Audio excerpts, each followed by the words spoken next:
welcome to Brand X Reviews, continuing the 13th annual Halloween special. Today I'm going to be doing something a little bit different because I normally talk about films. There is going to be an element of that, but today I'm going to be talking about a new album, that is The Revenge of Alice Cooper. Got it on display here. Now, pretty big fan of this guy and the band. Something that I didn't know until recent years was that Alice Cooper was actually the name of the group originally, until he went solo, changed his name to the name of the group. There's a little backstory to that, it's quite interesting, but I'm not going to get into that today. I'm just going to talk about the new album.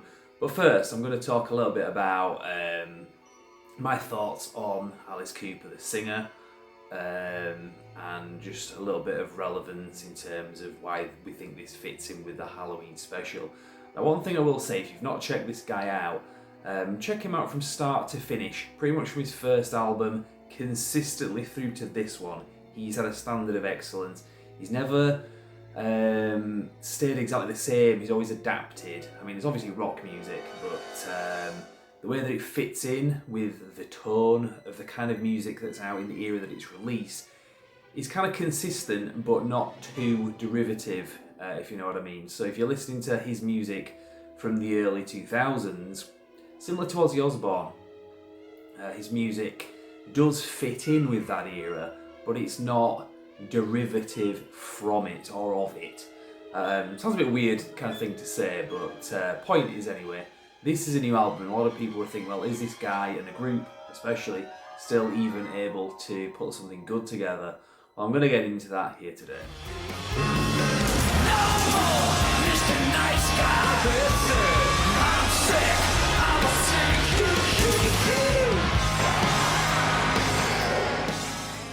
So, Alice Cooper, not somebody that I was like a massive dedicated fan of over the years.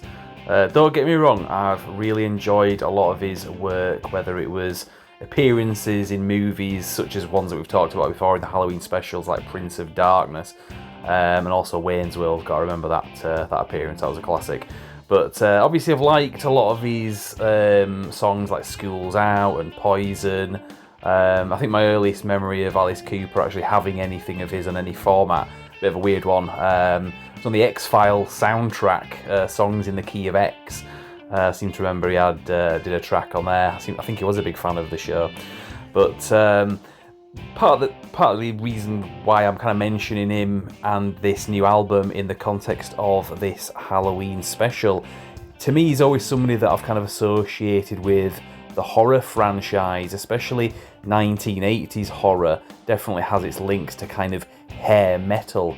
That's something that has been talked about before in documentaries like In Search of Darkness. Pretty good point as well.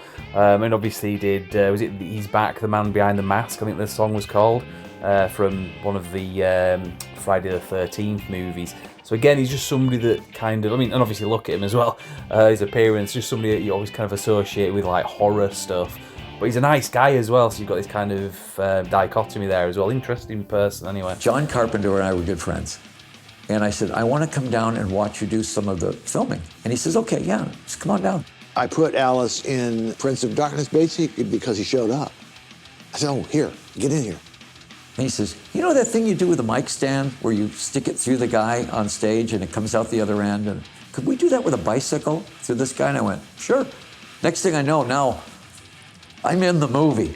Now, I've not been the biggest collector of Alice Cooper records in particular. I mean, I've got all his albums on digital, as most people will have, but when it comes to records, and I am a record collector, I didn't have that many of his until this year, so it was a good time to start collecting, given that there was a new album out that is on record itself. I think the last one was about 2021. So what I'm going to do is I'm going to show you the record that I have, and I'm going to show you the artwork on there, and while I'm doing that, I'm going to talk about the actual album itself and the relevance of it. So, The Revenge of Alice Cooper marks a long-awaited reunion. The surviving original Alice Cooper group members, Alice Cooper himself, Michael Bruce, Dennis Dunaway and Neil Smith, come together for a full studio album, their first one since 1973's Muscle of Love, with producer Bob Ezrin returning to the fold. Now, I'm not fully clued up on this, but from what I understand, this album also includes previously unreleased guitar parts from the late Glenn Buxton on some of the tracks. Now, this album was released on the 25th of July 2025, so it's quite a new one as I'm recording this for the Halloween special. The record comes in several vinyl variants, so you've got black ones, obviously, that's a normal colour, and coloured ones as well. So the first impression you get from the physical packaging, the cover artwork, it's a double LP, and it's been pressed at 45 RPM, which is for better fidelity. Now it's housed in a gatefold inside-out sleeve design.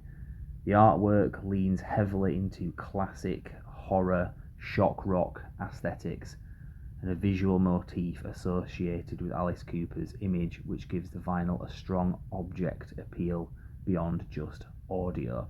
It's quite nice to own a physical copy like this. And like I say, it just kind of feels right doing this as part of the Halloween review, just given the context of Alice Cooper's work himself, and also this album just looks like something very horror inspired. Now, I'm not the best in terms of music analysis, so I'm just going to look at what other people have been saying, because I think it matters what critics have been saying for things like this, for their relevance and so on. From a musical standpoint, I think this is what has been described as a purposeful return rather than just a nostalgic pastiche. That's kind of the words that's been described to explain the relevance of this. Not really something the way that I would put it, but that's something that I've read. So I thought it kind of sounded interesting. Interesting way of putting it. The original band members' chemistry is something that's been talked about, that it's evident. There's a looseness and camaraderie that gives the songs life. That's another thing that somebody said in a review. And I definitely agree with that. When you listen to this album, some of the tracks do stand out to me. And it just seemed like these people have worked together before. And it just feels like it's something more than just, like I say, a reunion album. It just seems like it's something that really works, and it's a purposeful return, like some others have said.